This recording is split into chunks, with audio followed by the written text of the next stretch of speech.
Good evening, dreamers of the cosmos. Tonight, we leave the comfort of our world and step into the unknown. Not just to ask if alien life exists, but to wonder, if it does, how strange could it be? Could we even recognize it? Or would it be so far beyond our imagination that it changes everything we think we know about life itself? Dim the lights. Let the night take you. This is Cosmic Bedtime. Across the vast, infinite tapestry of the night sky, there has always been a question. It slips quietly into the mind of every human who has ever looked up, whether standing in the desert under a moonless sky, floating at sea beneath a blanket of stars, or lying awake in the dark of night. Are we alone? It is one of the oldest questions we know, older than history, older than writing, perhaps older than language itself. Our earliest ancestors looked to the heavens and, without understanding the physics of light or the mechanics of orbit, felt the gravity of possibility. Even in the absence of science, humans sensed that the universe was too vast, too intricate, too alive with motion for us to be its only story. Every culture has its own set of star stories, myths that carry an echo of something greater. The Aboriginal Australians spoke of Wangina, cloud and sky beings who brought rain and wisdom. The Dogon of Mali passed down detailed knowledge of Sirius B, a faint star invisible to the naked eye, long before modern astronomy confirmed its existence. In ancient Mesoamerica, the Maya honored Kukulkan, a feathered serpent said to descend from the heavens, bringing civilization and order. These were not merely fanciful tales, they were the frameworks through which people tried to understand the unfamiliar. And in almost every telling, these visitors, whether gods, spirits, or star people, were profoundly different. They moved differently, thought differently, and existed outside the familiar patterns of human life. But here's the fascinating part, not all of these stories place these beings in the sky. Some suggest they came from below. From oceans, lakes, caves, or realms beneath the earth. They were alien not only in origin, but in nature. Before telescopes and space probes, the human imagination was our primary tool for exploring the cosmos. We pictured beings like us, 2 arms, 2 legs, eyes to see and voices to speak. Even our monsters were mirrors. It's an easy trap to fall into, creating the alien in our own image. When H.G. Wells wrote The War of the Worlds, his Martians were biologically strange but still recognizably alive, in the Earth sense, creatures of flesh, thought, and intention. When Hollywood imagined alien life, it often defaulted to humanoid forms with minor adjustments, green skin, elongated heads, extra limbs.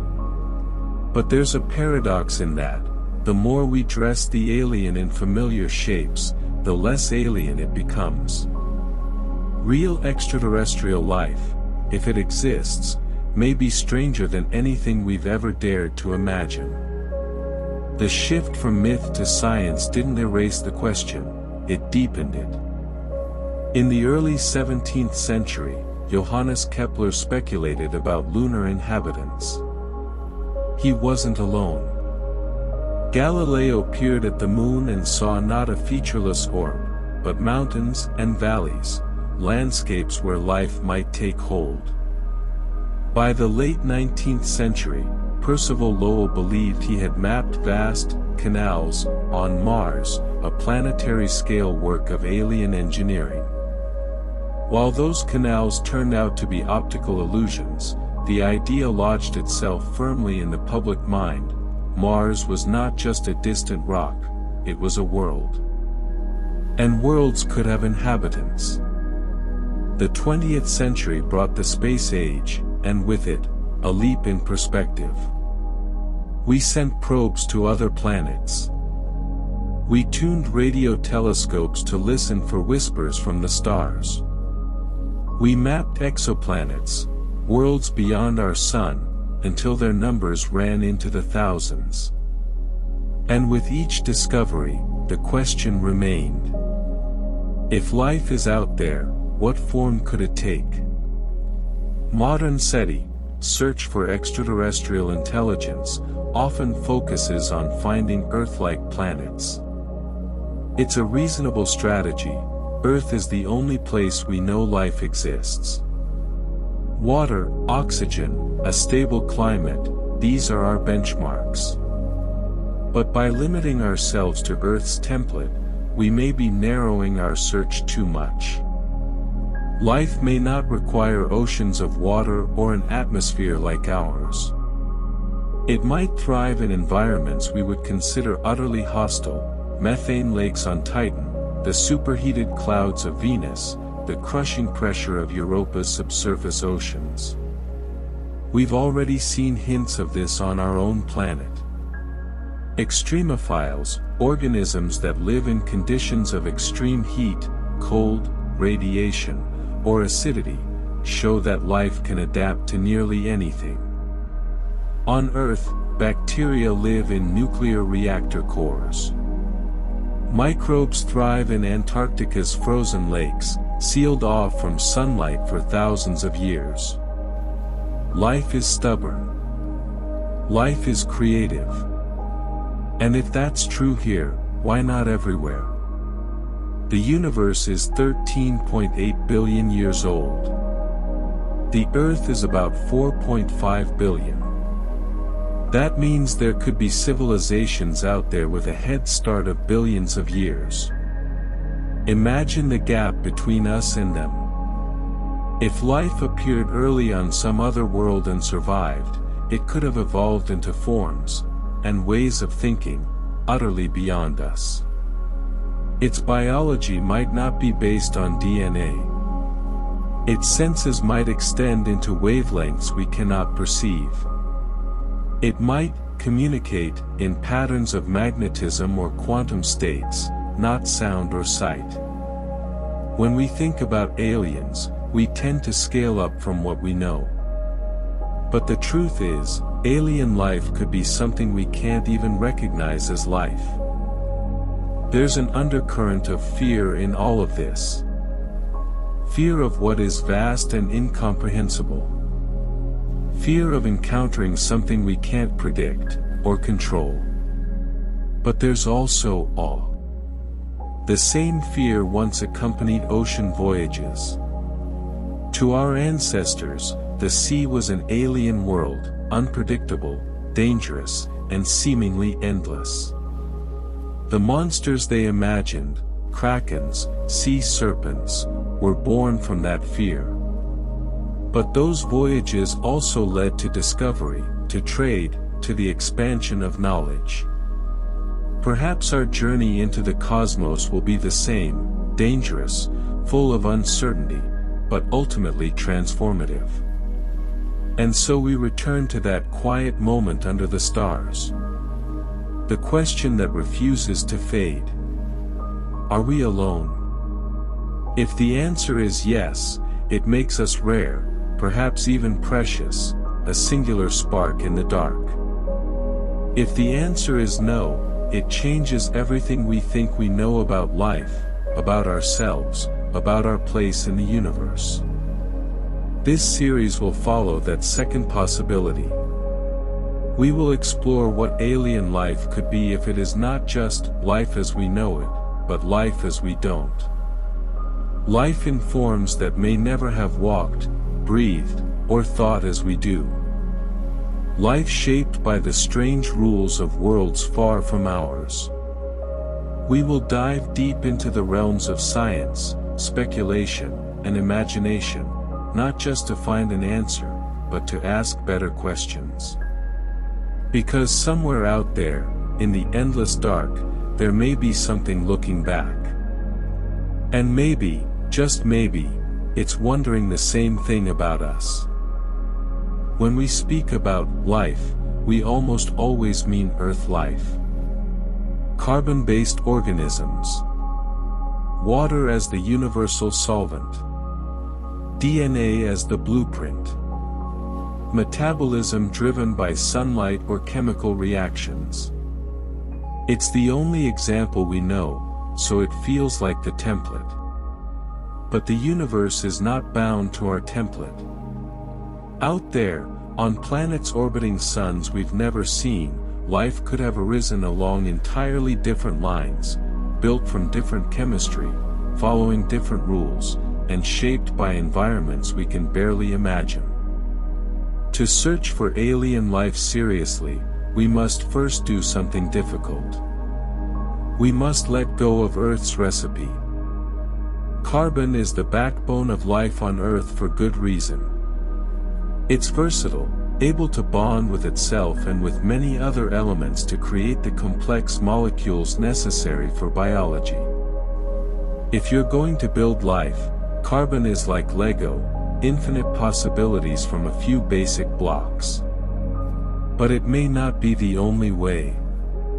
Silicon, for example, sits right beneath carbon on the periodic table and has similar bonding properties.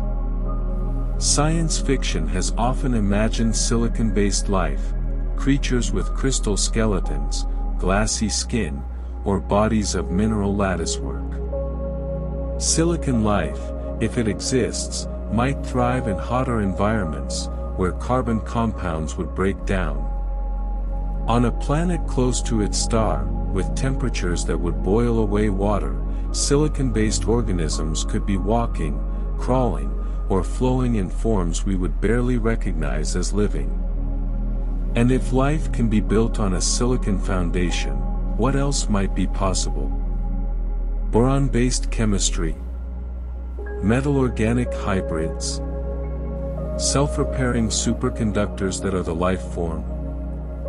We call Earth the blue planet for its oceans, and for us, water is essential. It dissolves nutrients, carries waste, and allows chemical reactions to happen. But on Titan, Saturn's largest moon, lakes and rivers of methane and ethane take water's place. On Earth, methane is a gas at normal temperatures.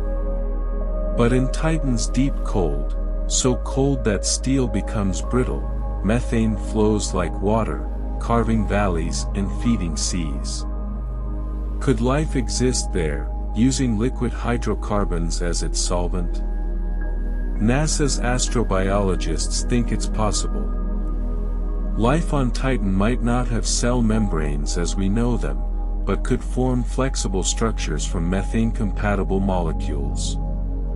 Instead of DNA, it might store information in polymers that Earth chemistry has never produced. And what of ammonia oceans? Sulfuric acid clouds? Even supercritical carbon dioxide seas on hot super-Earths? For every condition on Earth, there is a planet or moon where those conditions are inverted, intensified, or entirely absent. Life might adapt to all of them, if we're willing to recognize it. DNA and RNA are brilliant designs, spirals of coded information that can be copied, mutated, and passed on. But they may not be the universe's only way to store life's instructions. In the lab, scientists have already created synthetic genetic systems, XNAs, that use different sugars and bases from DNA. Some XNAs can store information and even evolve. If humans can invent alternative genetics in a few decades of experimentation, nature, working with billions of years and an entire galaxy of laboratories, might have invented far stranger ones. Imagine a life form whose genes are stored magnetically, like a biological hard drive.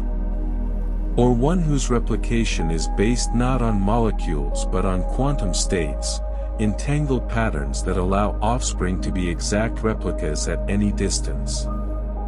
If that sounds impossible, remember that for most of human history, DNA itself would have seemed absurd, invisible spirals of code determining every living thing. Our perception is limited to 5 senses, with narrow bands of sensitivity, visible light, certain sound frequencies, specific ranges of touch, taste, and smell. Even on Earth, many creatures experience the world in ways alien to us. Sharks sense electric fields. Bees see ultraviolet patterns in flowers. Migratory birds navigate by Earth's magnetic field. Now stretch that further, on a different planet, life might see gravity waves, hear the bending of spacetime, or smell changes in dark matter density. Its perception could be as far beyond ours is beyond a bacterium's. This raises an eerie possibility: alien life might already be here, perceiving and interacting in ways we are entirely blind to. We might share space with it, never knowing. Some scientists speculate about plasma life, organisms made not of solid or liquid matter but of ionized gas, sustained in the magnetic fields of stars. They could be vast, slow-moving, and ancient beyond comprehension, feeding on the flows of stellar energy. Others consider life in neutron star atmospheres, beings made of exotic nuclear matter, existing on timescales of microseconds, but living full lifetimes in what to us would be an instant. In the crushing gravity of a super-Earth, life might be squat and dense, with biological systems designed to endure enormous pressures. On a rogue planet wandering between stars, life might exist deep underground, heated not by sunlight but by geothermal warmth or radioactive decay. The further we push our thinking, the stranger it becomes, and the more likely it is that life, in some form, could thrive. One of the most unsettling concepts is that life might not have clear boundaries. On Earth, we draw lines: a cell is alive, a rock is not. But in alien biologies, those lines could blur. A living cloud could span hundreds of kilometers, composed of countless microscopic units that act in concert, like neurons in a brain. Is the whole cloud one organism, or are its trillions of particles individuals? A planetary-scale life form could be indistinguishable from its environment, a forest that is really a single organism, or an ocean that is alive in its entirety. Such beings might be so immense and slow in their processes that we would never recognize them as alive unless we could watch over geological timescales. This is the central challenge. When we search for alien life, we search for ourselves. We look for oxygen atmospheres, for carbon chemistry, for Earth-like climates. But what if life thrives in ways our instruments aren't designed to detect? We could be like early astronomers staring through telescopes that can only see visible light, while most of the cosmic drama happens in radio waves, X-rays, or gamma rays, completely invisible to us. In other words, our definition of life might be too small for the universe we live in. To imagine life as we don't know it is not just an exercise in creativity, it's a necessity for discovery. If we are to meet the universe with open eyes, we must accept that the familiar rules may not apply. The life we seek could be silicon and crystal, methane and ammonia, plasma and magnetism. It could move faster than thought or slower than stone. It could think in colors we've never seen, in sensations we've never felt, in concepts we cannot translate. And when we finally encounter it, if we ever do, it may not greet us as strangers. It may simply look at us and think, life, but not as we know it. On Earth, the forms of life, shaped by gravity, atmosphere, and evolution, are as diverse as imagination allows: jellyfish drifting like ghosts in the sea, armored beetles in the desert, soaring eagles, creeping moss. But all of them, from the smallest bacterium to the largest whale, follow a certain rhythm: cell-based biology, muscle-like movement, sensory organs, symmetry more often than not. This rhythm is the product of Earth's conditions, its pull of gravity, its mix of land and water, its breathable air, its light from a gentle yellow star. Beyond Earth, the shapes of life could be wildly different. Alien worlds may mold their creatures into forms so strange that they would seem to us like works of surreal art, or nightmares. Gravity is one of the great sculptors of life. On Earth, our 9.8 meters per square second gravity demands sturdy skeletons for large land creatures and limits how tall or massive they can be. The tallest trees push against the limits of water transport. The largest animals live in the buoyant embrace of the ocean. On a world with lower gravity, creatures could grow taller, lighter, more delicate. Imagine beings the height of skyscrapers, their limbs impossibly thin, swaying gently like stalks of grass as they move across vast plains. With gravity pulling less, wings might be enormous, enabling slow, graceful flight even for massive organisms.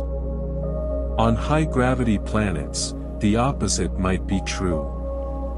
Life might be short, dense, and muscular, built to resist the crushing pull toward the ground. Legs would be thick and powerful, movement slow but immensely strong. Instead of soaring eagles, there might be squat, armored creatures that crawl close to the ground, conserving energy. If a planet is covered entirely by ocean, its life may never know the concept of land. Movement could be in 3 dimensions, with no need for legs at all, only fins, flippers, or undulating bodies. Without obstacles like mountains or forests, some creatures could grow vast and sinuous, like living rivers. Others might be small, translucent, and carried by currents like seeds on the wind. Conversely, on gas giants or planets with thick atmospheres, life might evolve to float, suspended in the air. There could be balloon-like beings filled with lighter-than-air gases, drifting in great herds across the endless sky. Their feeding might be the absorption of airborne microbes, mineral dust, or energy from sunlight. Some of these aerial beings might never touch a surface in their entire existence. To them, the idea of ground would be as alien as flight was to humanity before the first bird was studied. In places of extreme heat, close to a star or around volcanic vents, life might evolve reflective shells or crystalline skins to scatter light and protect from radiation. These creatures could be mirror-like, dazzling in the sun, their bodies refracting rainbows as they move. In worlds of extreme cold, life might be slow and deliberate, conserving energy. Their bodies could be covered in insulating layers, perhaps even structures that trap heat like the way penguins huddle. Instead of flowing blood, they might pump antifreeze-like fluids through their veins. On planets bathed in intense radiation, life could incorporate metals into its skin for shielding. Imagine beings with bodies like living armor, their surfaces shimmering with metallic hues, golden scales, silver feathers, or copper skin. On Earth, bilateral symmetry, 2 arms, 2 legs, 2 eyes, is common because it's efficient for moving in one direction. But other symmetries exist. Starfish have radial symmetry, jellyfish are rotationally symmetrical. On alien worlds, symmetry might follow entirely different rules. A predator could have eyes in all directions, legs arranged in a ring for movement in any orientation, or limbs that grow and retract depending on need. Some creatures might have no symmetry at all, growing in organic, branching shapes like coral or fungus. Movement could be a slow creep in any direction, without a defined front or back. Earth's biosphere ranges from microscopic bacteria to blue whales. In alien ecosystems, the extremes might be pushed further. Microscopic life could be unimaginably complex, perhaps with social behaviors at scales too small for us to see. Entire civilizations of microscopic beings might exist in a droplet of alien seawater. At the other end, macrolife might be planet-spanning. Picture a single organism covering a continent, a network of root-like structures that exchange information chemically, or a vast skin-like mat drifting on an ocean surface, absorbing sunlight across thousands of kilometers. Some alien life may not be clearly separate from its surroundings. It could camouflage so perfectly that it is indistinguishable from rock, cloud, or ice. But this might go beyond camouflage. Some beings might be their environment. Imagine a mountain that is alive, breathing slowly over centuries. Or a storm that has a central consciousness, guiding its winds.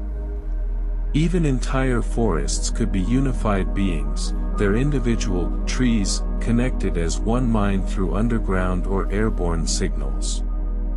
To us, these might appear as landscapes or weather patterns, until we realize they respond to us. On Earth, color often serves for camouflage, mating displays, or warning signals. In alien worlds with different suns, color might serve entirely new purposes. Under a red dwarf star, photosynthetic life might be black to absorb as much light as possible. On worlds with multiple suns, creatures could shimmer in multiple shifting hues.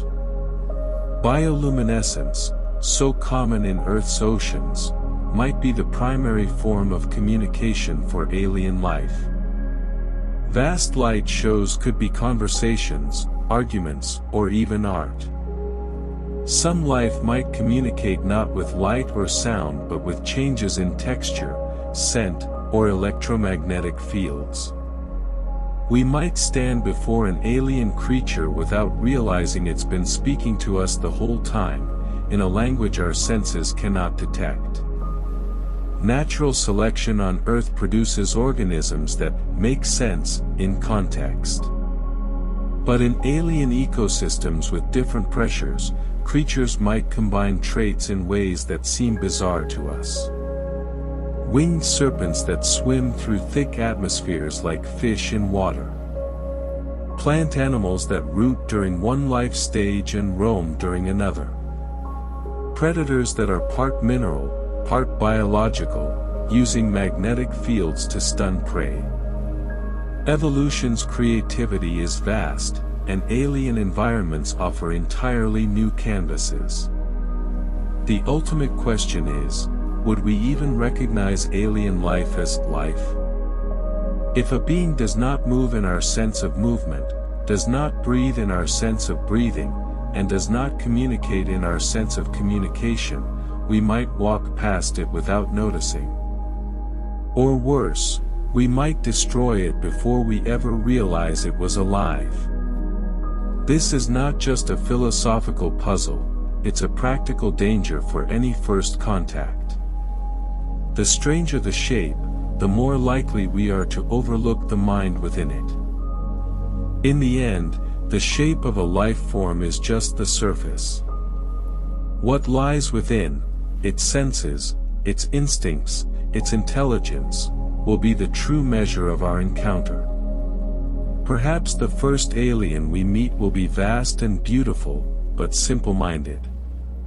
Or perhaps it will be so small we can barely see it, yet capable of thought more complex than our greatest philosophers. And perhaps, most humbling of all, we will find that the universe is filled with life that never evolved shapes at all. Beings of energy, fields, or pure information, life without form. When we imagine alien intelligence, we often start by imagining ourselves, only stranger. We picture humanoid beings with larger heads, more eyes, or shimmering skin. We picture them speaking, thinking, and perhaps even feeling in ways we understand, but with an alien twist. But what if the mind of an extraterrestrial is not just different in content, but in kind? Human thought is bound by the architecture of our brains, 3 pounds of folded tissue, shaped by millions of years of survival on one small, blue planet. Our senses feed it certain kinds of information, light in a narrow spectrum, sound in specific frequencies, vibrations through skin and bone. And from this data, our minds construct reality. An alien mind could be shaped by entirely different inputs, patterns, and purposes. Their reality might be one we cannot even begin to imagine without tearing down the walls of our own perception. On Earth, different animals already process the world in radically different ways. Bees can see ultraviolet patterns on flowers invisible to humans. Elephants communicate through infrasound, frequencies too low for us to hear. Migratory birds navigate using Earth's magnetic field, sensing it as effortlessly as we sense temperature. If such variety exists here, how alien might cognition be elsewhere? A creature that sees gravity gradients could visualize the pull of mass the way we see colors. One that senses radio waves might hear the hum of stars, the whispers of distant planets. Another might perceive time not as a linear flow but as a shifting landscape, able to move through memories and predictions as if walking through a field. Human intelligence is centered on individuals, even in collective societies. But alien life might not have this boundary. Imagine a hive mind, not the insect model we know, but a planetary-scale consciousness, each individual, a single cell in a vast thinking organism. Decision-making would be distributed, emotions shared across billions of nodes. There would be no privacy, no loneliness, no self in the human sense, only the we. Or perhaps the mind is fluid, capable of joining and splitting at will. Two beings could merge to share memories directly, then part again. Identity might be as changeable as mood. For such a species, our human obsession with individuality might seem tragic, like living life in permanent isolation. Human thinking has limits. We think mostly in sequences, steps, and cause and effect. Even when we leap to insights, the brain must eventually put ideas in some kind of order to communicate them. An alien intelligence might not have such constraints. Their thoughts could branch infinitely, processing countless scenarios simultaneously without overload. They might hold contradictory ideas without conflict, seeing no need to resolve them into a single truth. This could make their technology, art, and problem-solving unimaginably fast, and their communication to us almost incomprehensible. We assume other intelligent beings will have emotions. But emotions, as we know them, are tied to our evolutionary history, chemical rewards and punishments to guide survival. An alien species might have no fear as we understand it, but instead a pure computational risk assessment. They might have no love, but instead an instinct to merge consciousness with others for optimal cooperation. Conversely, they might have states of being we have no names for, blends of sensory perception, memory, and feeling so foreign that we cannot even translate them. When we meet them, we might not be able to tell if they are angry, amused, curious, or simply existing. For humans, language shapes thought. We think in words, images, and symbolic concepts. But what if intelligence evolves without a need for language at all? Some alien minds might think purely in sensory streams, direct patterns of light, scent, or electrical pulses. Communication between them could be instant and total, without ambiguity, bypassing the need for syntax or vocabulary. For such beings, our slow, word-by-word speech might seem agonizingly primitive, like trying to paint a sunset using only 3 colors. If an alien mind operates outside our sensory limits, how would we even begin to bridge the gap? We might interpret their behavior as random when it is highly deliberate.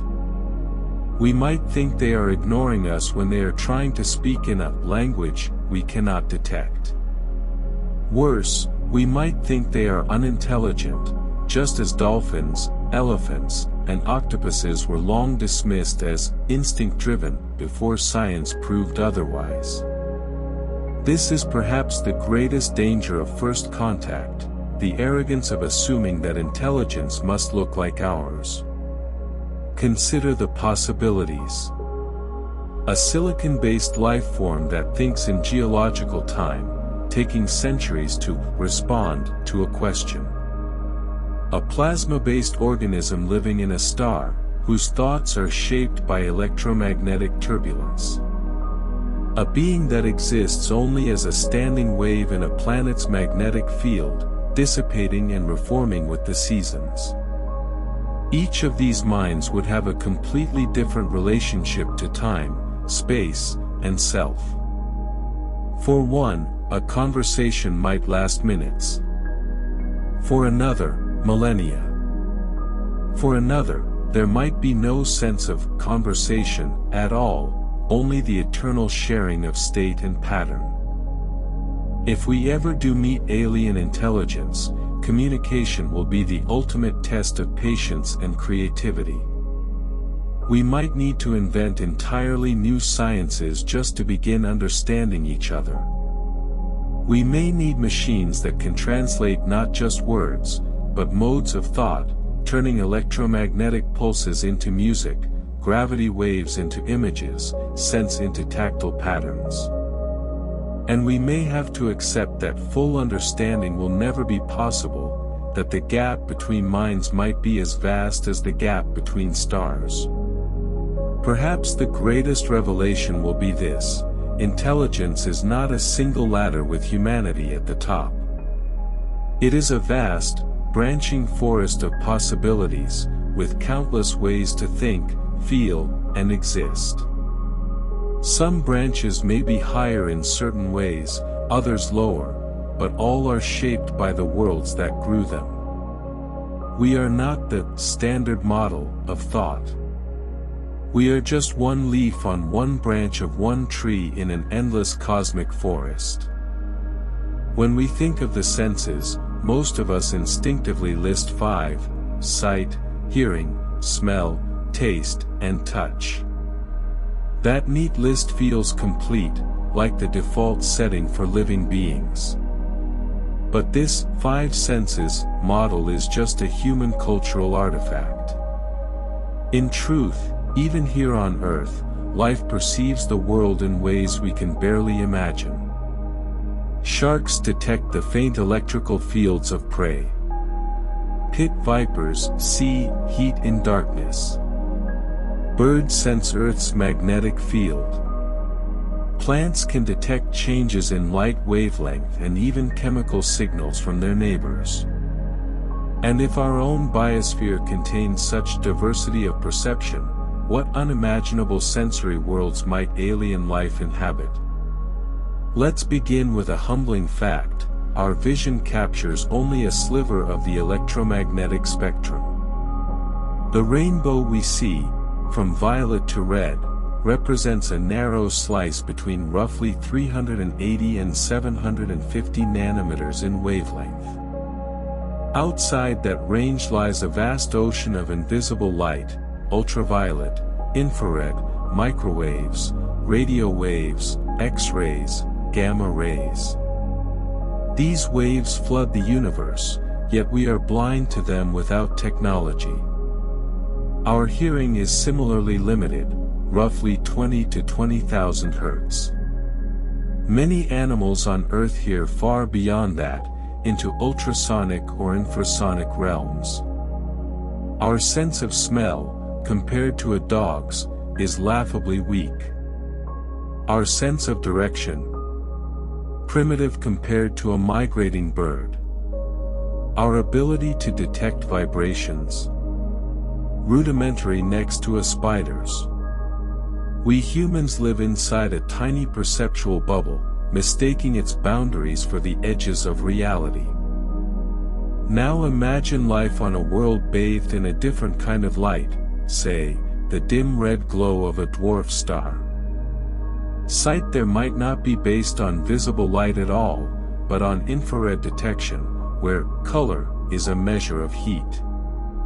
On a frozen moon beneath a thick crust of ice, light might be irrelevant. Instead, creatures could rely on sonar-like pulses through water or seismic vibrations through ice. On a planet with a strong magnetic field and metallic crust, life might evolve magnetoreception as a primary sense, seeing the flow of magnetic lines as easily as we see sunlight. If a world were perpetually shrouded in charged dust storms, perhaps its inhabitants would evolve to detect and interpret electromagnetic fluctuations directly, navigating by the crackle of plasma currents. We often think of senses as separate channels, vision here, hearing there. But alien senses might be stacked, combining multiple inputs into a single, unified perception. Imagine a being that doesn't just see a flower's color but also hears its chemical composition and feels its electrical field, all in one seamless experience. To such a creature, reality would be a symphony of intertwined data streams. The color of a star might carry not only its temperature but also its magnetic signature and elemental makeup. For us, this would be like tasting someone's voice or feeling the texture of a scent. Here's a mind-bending thought: what if time itself could be sensed the way we sense light or heat? Humans measure time indirectly, through motion, change, and memory. But what if there were life forms with a dedicated organ for perceiving temporal flow? Some might sense time as a field, detecting subtle fluctuations, slower in strong gravity, faster in open space. Others might perceive multiple timelines at once, like layers of a painting, able to step between moments with the same ease we turn our head.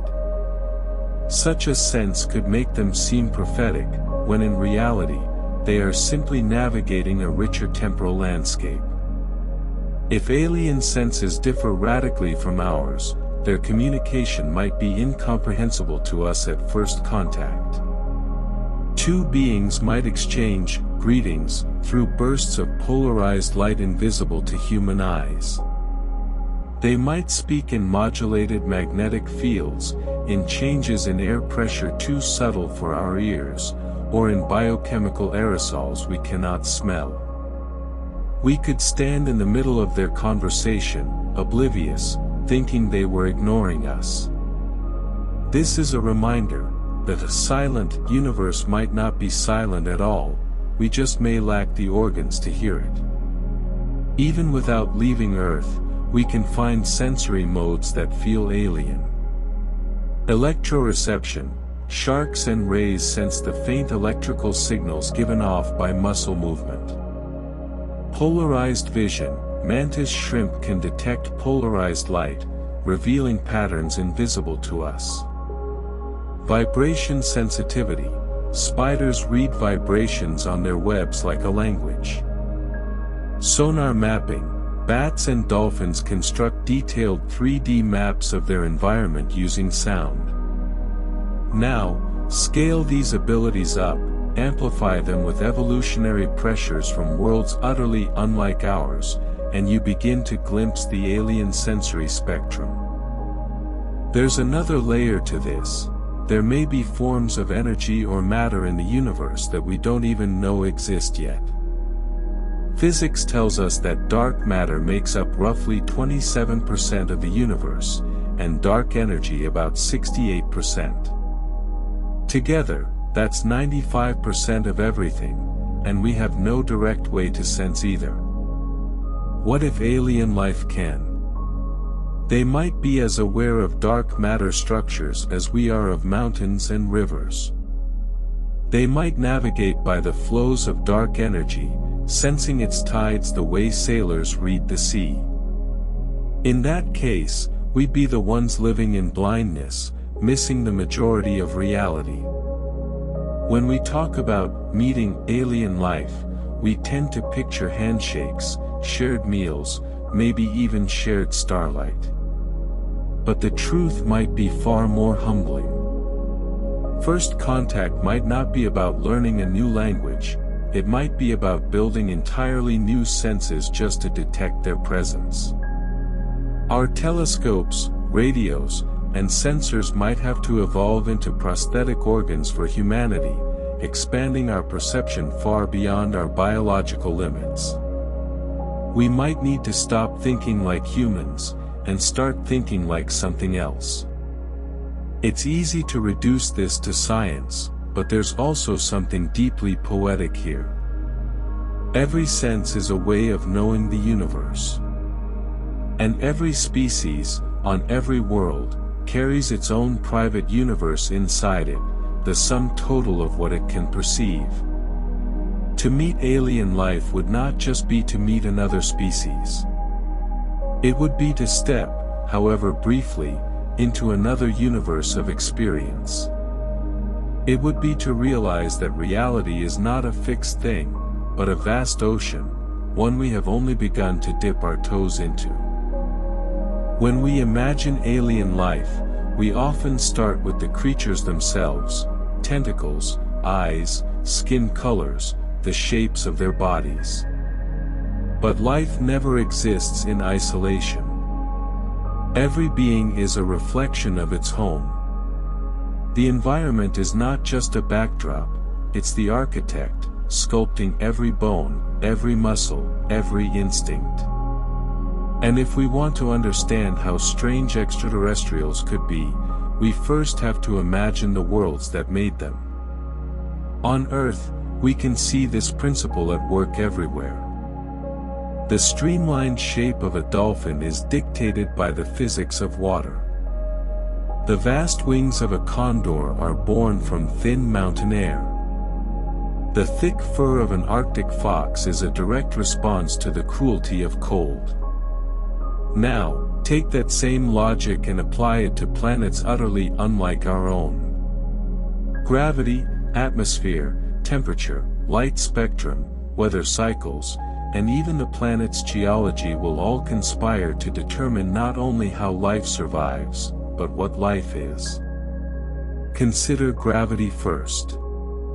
On a high-gravity world, say, twice Earth's pull, creatures might grow low to the ground, with squat, muscular bodies built for stability.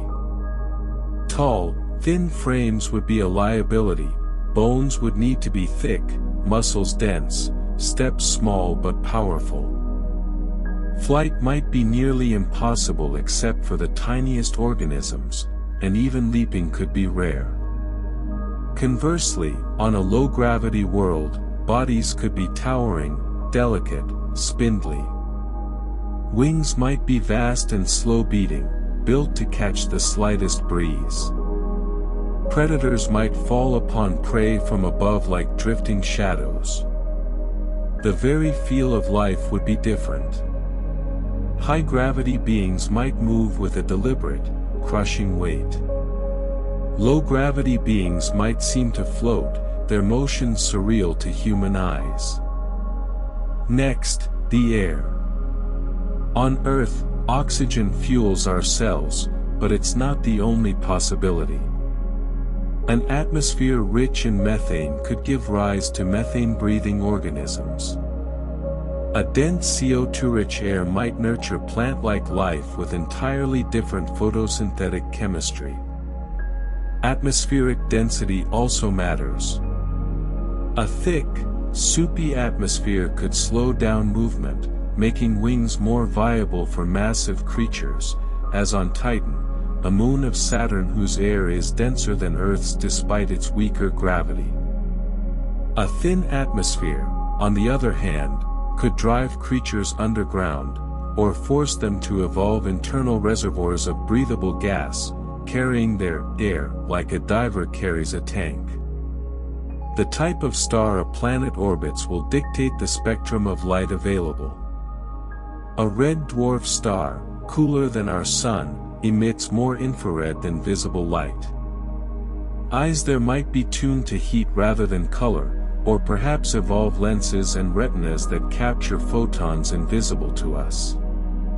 A blue giant star blasts high-energy ultraviolet, dangerous for humans but perhaps perfect for life forms that use UV for navigation or communication. Their colors might exist entirely outside our visual vocabulary. Imagine a forest where the leaves shimmer in ultraviolet patterns we cannot see, and animals paint signals on their skin in ghostly light that only their kind can perceive. Geology matters too. A world dominated by shallow seas could foster sprawling coral-like megastructures inhabited by thousands of species, like alien skyscrapers underwater. A volcanic planet might teem with heat-loving extremophiles, their metabolisms built on sulfur chemistry. They could live in glowing mineral towers, bathed in geothermal vents. Planets with little tectonic activity might have perfectly flat landscapes, with no mountains to create rivers or shelter, forcing life to adapt to vast, featureless plains. Predator-prey dynamics are universal, but the rules change dramatically depending on environment. On a planet with high gravity and dense atmosphere, ambush predators might rely on stealth and sudden bursts of crushing force. In low gravity, open landscapes, predators might glide silently for kilometers before striking. The nature of the food chain could be unrecognizable. Instead of consuming organic matter, some alien predators might feed on electrical energy, light, or even heat stolen from other creatures. Prey might evolve reflective or insulating surfaces to protect themselves, the way Earth animals grow fur or scales. Some worlds might blur the line between environment and organism. Imagine a planet where the soil is actually a vast, slow-moving superorganism, like a mycelium network on a planetary scale. The creatures living there would not just adapt to it, they would be part of it, symbionts in a mind that spans continents. Such life would evolve in direct relationship to the planetary consciousness, its needs, and its rhythms. Survival would mean understanding not only the climate, but the moods of the world itself. We tend to think of moons as passive companions, but they can profoundly shape a planet's environment. A large moon can stabilize a planet's tilt, moderating seasons. It can also create massive tidal forces, fostering complex tidal ecosystems.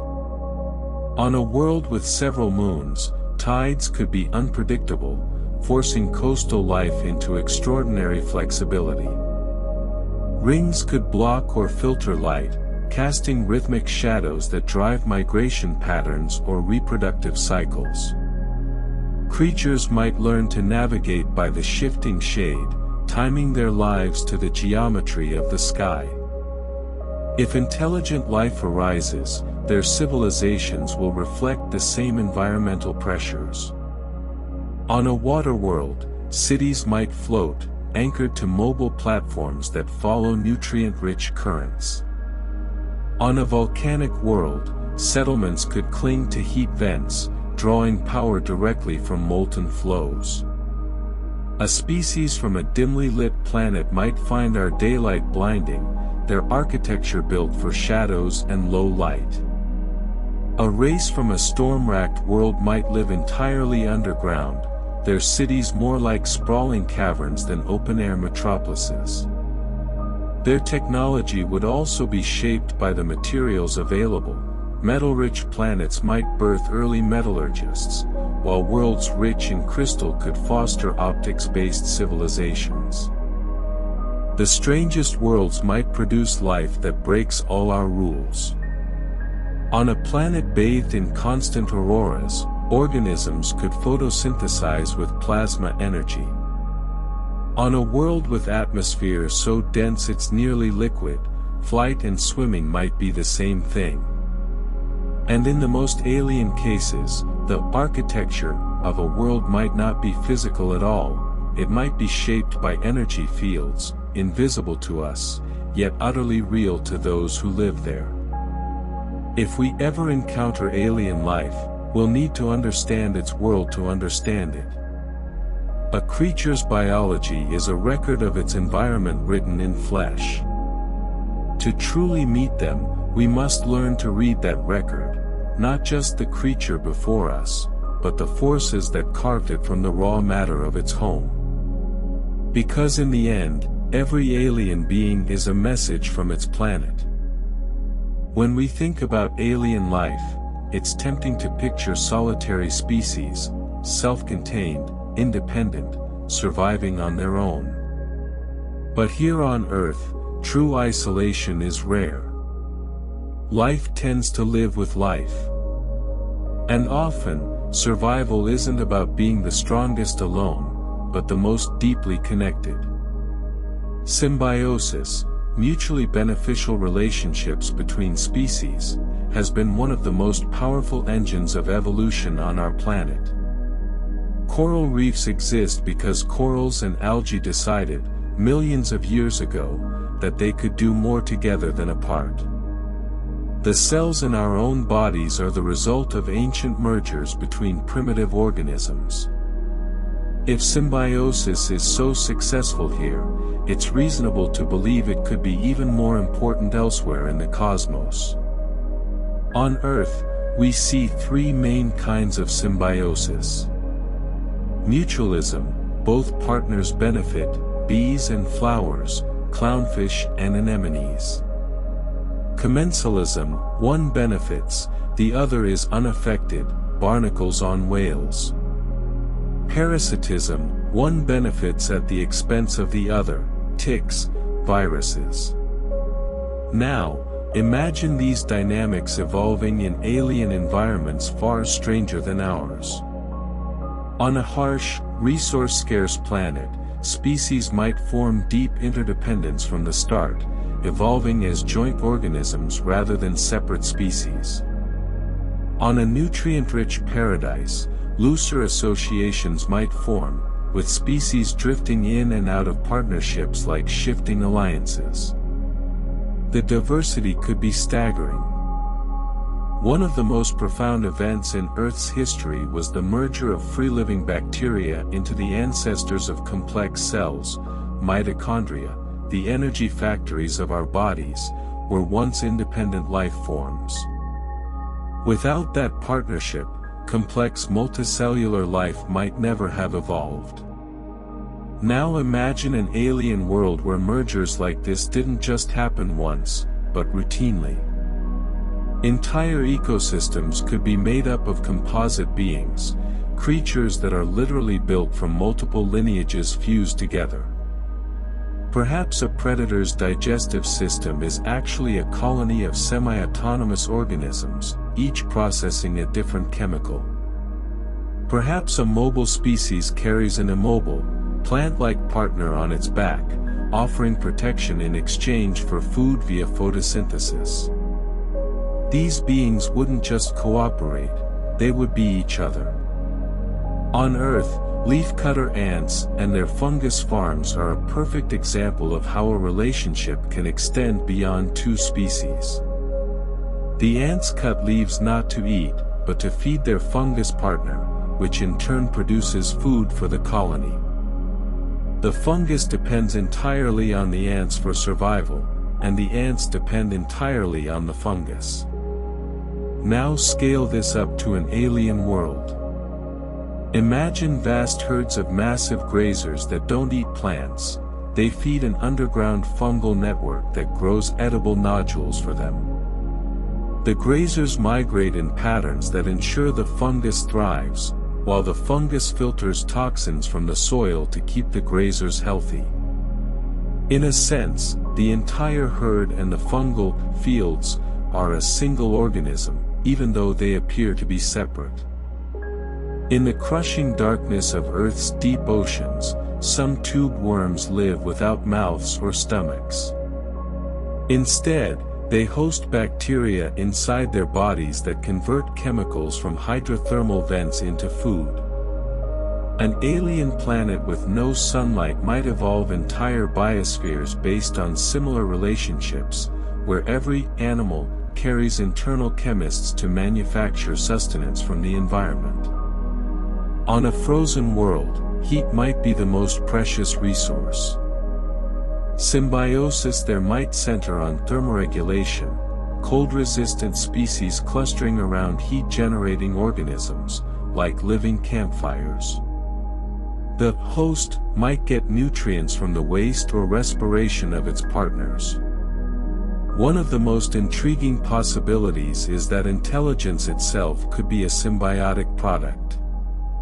On Earth, humans are not purely human, we're walking ecosystems. Trillions of bacteria live in and on us, influencing our digestion, immune system, and even our mood and cognition. What if on another world, neural capacity was distributed across multiple species? Picture a vast, slow-moving creature acting as a biological platform for smaller, quicker symbionts that serve as sensory scouts and processors. Together, their combined awareness forms a kind of hive intelligence.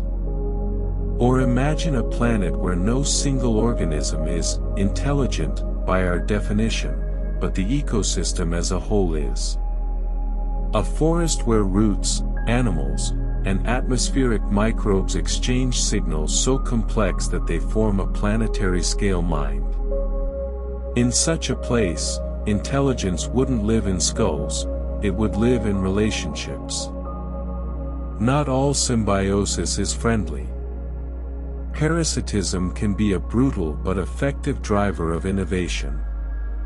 On Earth, parasites push hosts to evolve defenses, which in turn drives parasites to evolve countermeasures. The result is a biological arms race that can lead to extraordinary adaptations.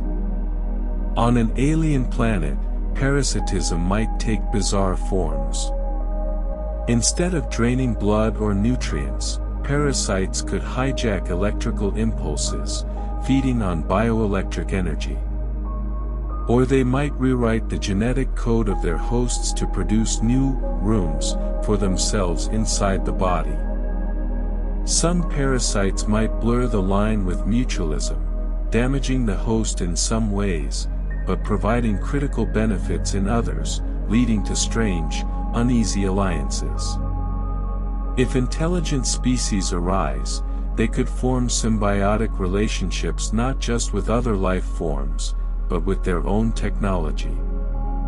On Earth, humans and our machines already share a kind of symbiosis. We build them, and they extend our capabilities. On another world, the integration could be far deeper. Technology might become organic, grown rather than manufactured. Life and machine could be inseparable from the very start of civilization.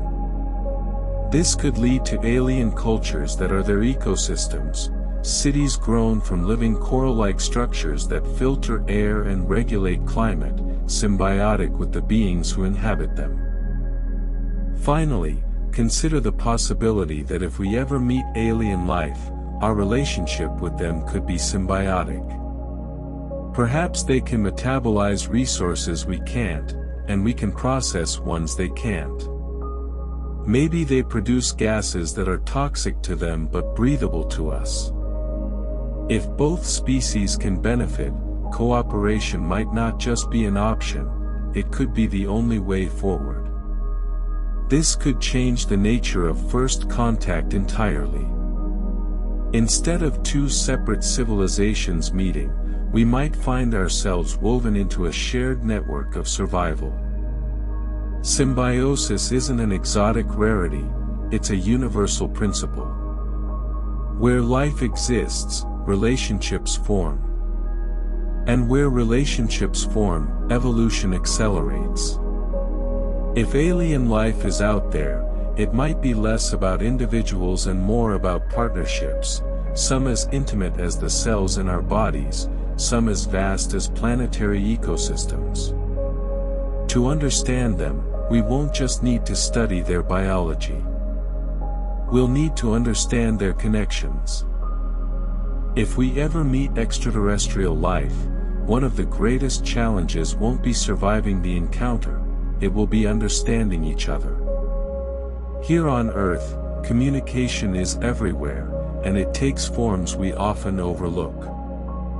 Whales sing across oceans, trees send chemical warnings through their roots, fireflies synchronize their light, and even bacteria exchange genetic messages to adapt.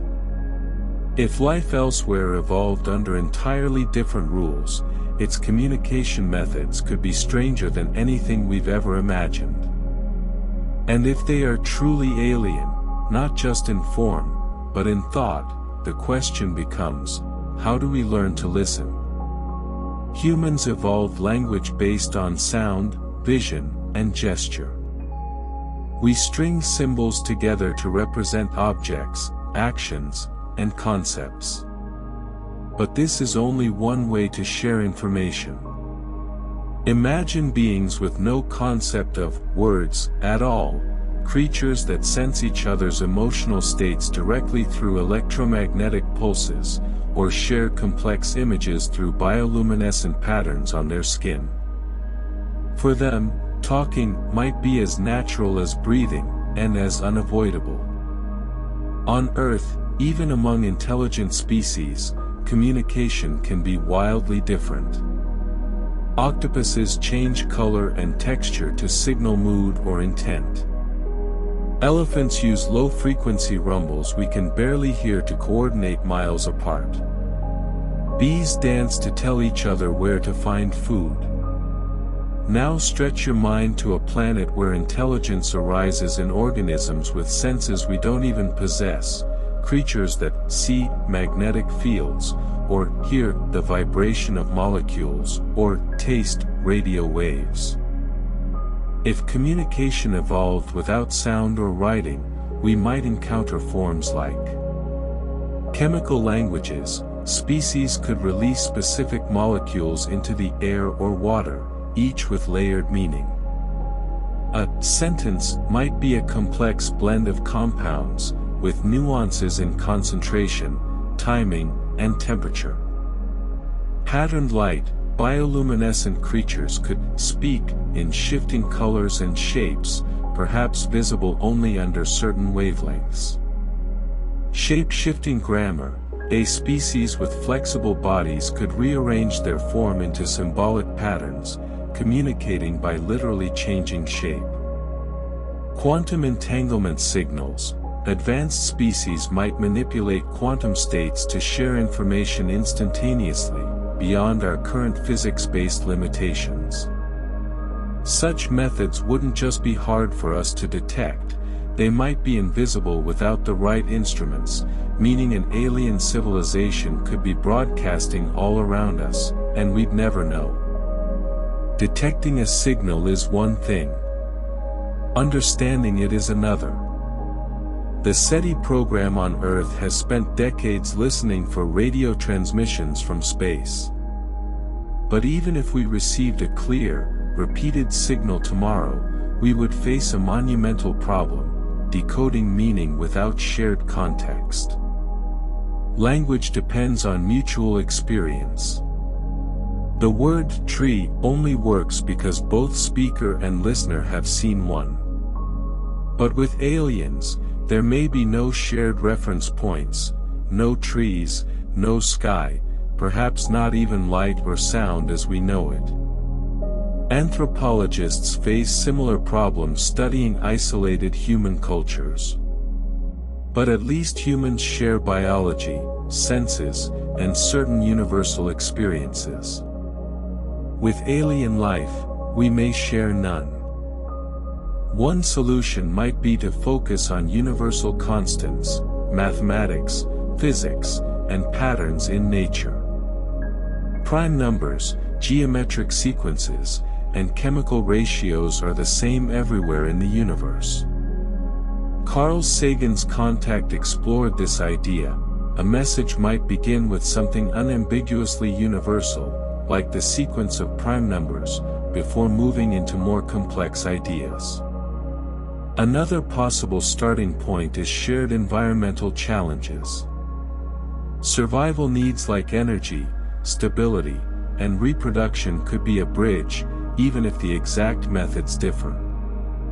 An intelligent aquatic species might understand safe zone or danger not through words, but through universally recognizable scenarios.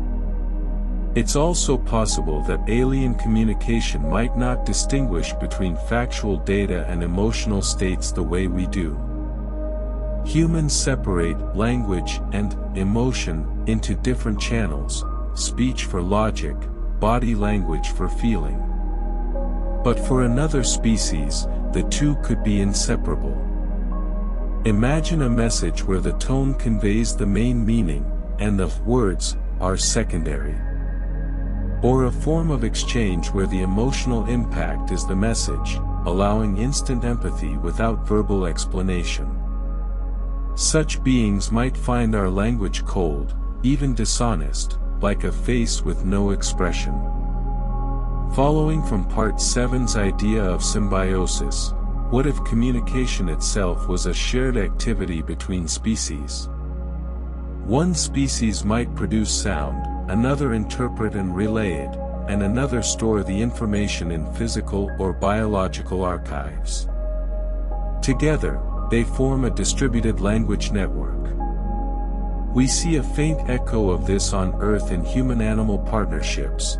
Humans use dogs to track scents, dolphins to herd fish, or carrier pigeons to send messages. But on an alien world, these cooperative systems could be the only way complex information is ever exchanged. Even between human cultures, miscommunication can cause conflict. Between species from different worlds, the risks multiply. A harmless gesture here might be a deadly insult there. A sign of friendship in one species, like exposing teeth, might mean aggression in another. First contact scenarios in science fiction often show this going wrong. Humans approach with peace in mind, but their signals are read as a threat, or vice versa. The real universe might be far less forgiving.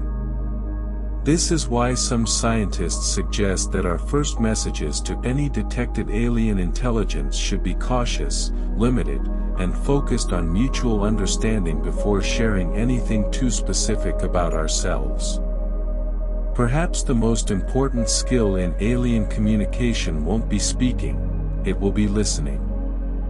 Before we try to explain ourselves, we may need to spend years, decades, or even centuries simply observing, recording, and finding patterns. This would be like learning a wild animal's habits before attempting to approach. Our technology might need to shift from active transmission to passive reception, using AI to detect subtle patterns in noise, color shifts, or magnetic anomalies that could indicate communication. Ironically, our first conversation with alien life might happen entirely in silence, with both sides studying each other from a distance, trying to decide if contact is worth the risk. It's possible that alien communication might not be language as we define it at all. Instead of exchanging discrete messages, their information flow could be continuous, woven into their very biology.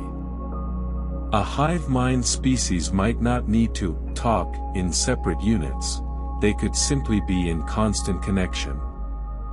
For them, the idea of sending a message might seem as strange as a human deciding to send blood to their own heart.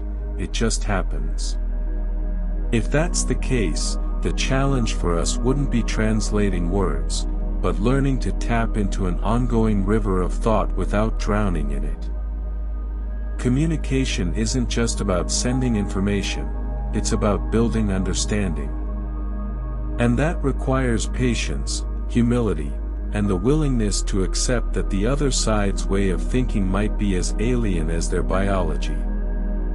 If we can learn to listen to the cosmos with the same care we give to the smallest signals on Earth, we may find that the universe is already talking to us. We just haven't learned the language yet.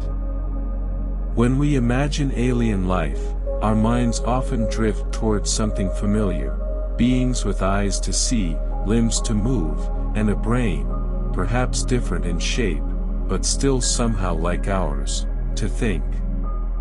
This is natural. We are bound by our own biology, so we tend to see the universe through that lens. But what if intelligence doesn't require biology at all? What if some of the oldest and most advanced civilizations in the universe are not made of flesh and blood, but of metal, plasma, crystal, or something we cannot yet imagine? Carl Sagan once warned against carbon chauvinism, the idea that life must be based on carbon chemistry simply because it is here on Earth. While carbon's versatility in forming complex molecules is undeniable, it may not be the only path. Silicon, for instance, can also form complex chains and structures. And in certain environments, like high-temperature planets or moons with different atmospheric pressures, silicon-based chemistry might be more stable than carbon-based life. But beyond the periodic table, there's an even greater leap, abandoning organic chemistry altogether. Here on Earth, we are already blurring the line between life and machine. Artificial intelligence can learn, adapt, and create. Robots can repair themselves, swarm like insects, and navigate without human control. Project this forward millions of years. A civilization that invents machines might eventually create self-replicating, self-improving entities, machines that no longer need their creators. Over time, these machines could evolve far beyond their original programming, becoming something new, not tools, but beings. In this vision, the most advanced aliens may not be the descendants of biological organisms at all, but the distant heirs of long-dead species who built them. If such entities exist, they might roam the galaxy not in fragile bodies vulnerable to disease and decay, but in forms as durable as the stars themselves, vast networks of intelligence woven into asteroid belts, or clouds of nanomachines drifting between solar systems. Another possibility, life made of pure energy. In the high-energy environments of stars, nebulae, or even the magnetic fields of gas giants, could complex patterns of plasma achieve stability long enough to think? Some scientists speculate about plasma life forms that might be able to maintain their structure through electromagnetic fields. They wouldn't eat in the way we do, they might absorb raw energy from solar winds or magnetic turbulence. To us, they might appear as shimmering auroras, or bursts of radio waves, fleeting and beautiful, but concealing minds as deep as oceans. On Earth, crystals grow, adapt to their environment, and store information in their structure. They're not alive in our definition, but could they be, under different rules? Imagine a world where consciousness emerges from the slow, deliberate patterns of crystalline growth, where thought is measured not in seconds, but in centuries. Such beings would have no sense of urgency, no heartbeat, no hunger, only the patient unfolding of knowledge over geological timescales. To them, our lives might pass in the blink of an eye, our words too rapid to comprehend. There's also a chance that alien intelligence might exist in forms we can't easily detect, not because they're hiding, but because they exist in domains we barely understand. They could inhabit the quantum foam at subatomic scales, or the dark matter that makes up most of the universe. They might exist in parallel dimensions, occasionally brushing against ours like shadows across a wall.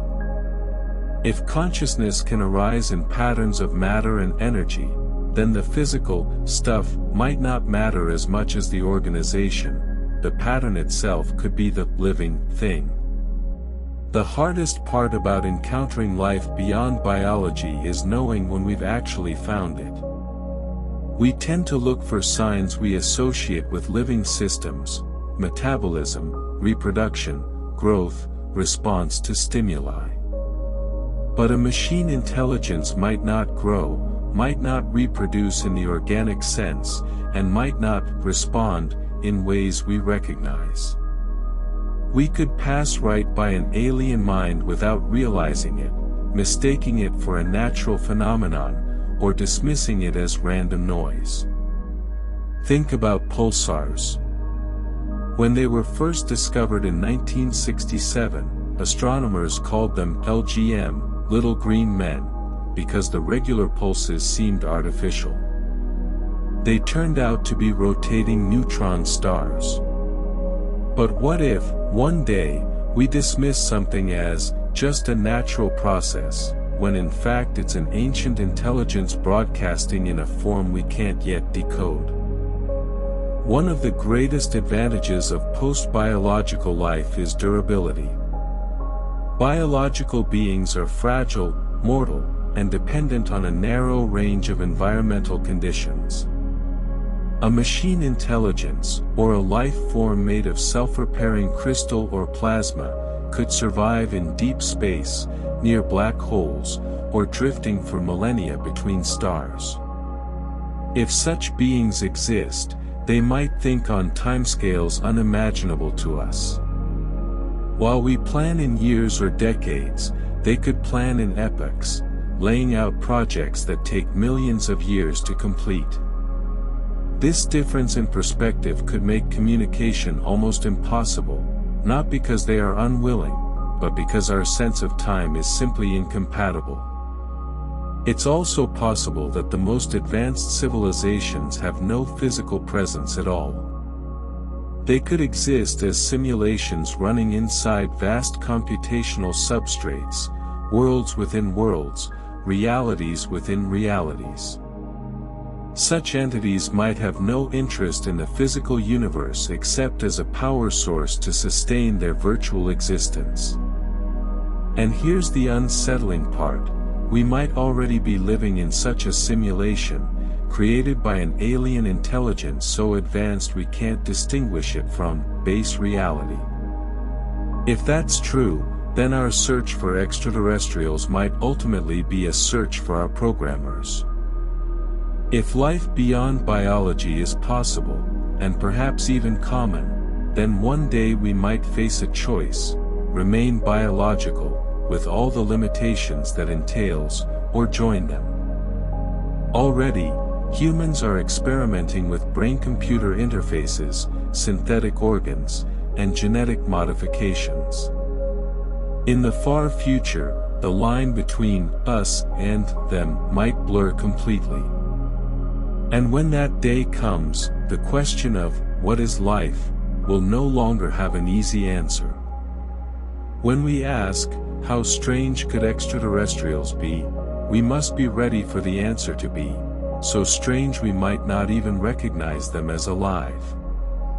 Life might be everywhere, in forms that defy our senses, our science, and our imagination. And the first step toward finding it might be to let go of the idea that life must, in any way, resemble us. We often think of the search for alien life as a quest to understand them.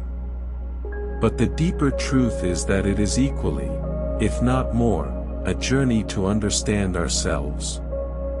When we gaze into the night sky, peering into the infinite blackness, we're not just looking for another civilization's light. We are searching for a reflection, a cosmic mirror that might show us who we are, who we could become, and what place we truly hold in the universe. The idea of alien life has always been more than scientific curiosity. It's a mirror for our fears and hopes. When we imagine hostile invaders, we're projecting our own history of conquest. When we dream of wise, benevolent beings, we're expressing our yearning for guidance and understanding.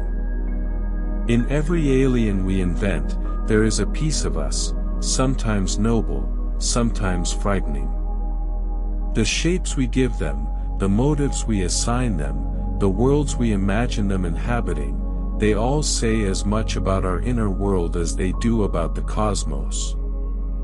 Suppose one day we encounter aliens who are, in many ways, like ourselves, beings with families, communities, art, and politics. It would be thrilling, yes, but also sobering.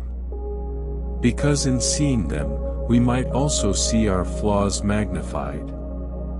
We might see war, greed, and prejudice, not as uniquely human failings, but as common traps for intelligent beings. Such a meeting could challenge our moral pride.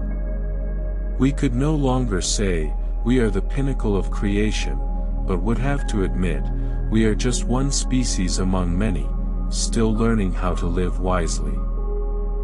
On the other hand, if we meet life utterly unlike anything on Earth, life that doesn't breathe, doesn't eat, doesn't feel, the shock could be even greater. We might find that our most basic concepts, love, family, freedom, have no meaning to them. In their eyes, we might be quaint, fragile, or even incomprehensible. Such an encounter could either make us feel painfully alone, or it could expand our definition of connection, forcing us to recognize that empathy doesn't require similarity, and understanding doesn't require shared biology. One of the most profound lessons alien life could teach us is perspective. We live on a tiny, fragile world, orbiting an ordinary star in a quiet corner of the Milky Way. Yet we often behave as if the dramas of our species are the center of existence. Meeting another civilization, especially one older and wiser than ours, would remind us that our current conflicts, our borders, our ideologies are fleeting things. That the arc of a civilization is measured not in centuries, but in eons. Perspective can be humbling. It can also be liberating. Knowing that we are a small part of something vast could shift our priorities, from domination to cooperation, from exploitation to stewardship. But there's another, more difficult lesson the cosmic mirror might reflect, our shadow. If we meet a civilization that has destroyed its environment, depleted its resources, or fallen into cycles of war, perhaps even teetering on extinction, it could be like looking into a possible future of our own making. It would be a warning in the clearest language possible. This is what happens when intelligence turns inward and devours itself. And we would have to decide, urgently, whether to change our path. not all reflections are grim. We could also find hope, proof that civilizations can endure, grow, and thrive without self-destruction. If we meet beings who have survived for millions of years, traveling between stars not as conquerors but as custodians, it would be the greatest inspiration humanity has ever known. It would tell us that longevity is possible, that wisdom can win over chaos. Perhaps the most alien idea of all is that we already have everything we need to become extraordinary. We often imagine aliens arriving to fix our problems, to give us technology, to teach us how to live in peace. But maybe the real message, when we finally meet them, will be, "You were always capable. You just had to believe it." In that way, alien contact could be less about them changing us, and more about us realizing what we could have been all along. There's also the possibility that we never meet anyone at all, that the universe remains silent, at least for as long as we're here. At first, that silence might feel lonely. But over time, we might realize it's also an invitation to become the ones who speak first. To become the story that echoes across the stars for some other young species to hear, billions of years from now. The search for alien life is not a distraction from Earth's problems, it's a mirror that reflects them. It asks us, if we can't care for this one small blue planet, what makes us think we could care for two? Whether we are alone or not, the responsibility is the same, to ensure that life, in all its beauty and strangeness, continues. Because in the cosmic scale, we are not just human beings, we are the voice of Earth itself. In the end, the question, how strange could extraterrestrials be, is inseparable from, how strange could we become? The universe is not just out there, it is also within us. Every dream we have of alien life, every vision of distant worlds, every myth we tell about beings from the stars is a reflection of the infinite possibilities already alive in our own minds. And perhaps the greatest revelation won't be finding them, but realizing that in the act of searching, we have already begun to transform ourselves. And so, our journey drifts to its quiet end. Perhaps the universe is filled with strange life, or perhaps the strangest life is already here, on Earth. Until we meet again, keep your mind open, your gaze toward the stars, and your dreams adrift in the cosmic sea. Good night, from Cosmic Bedtime.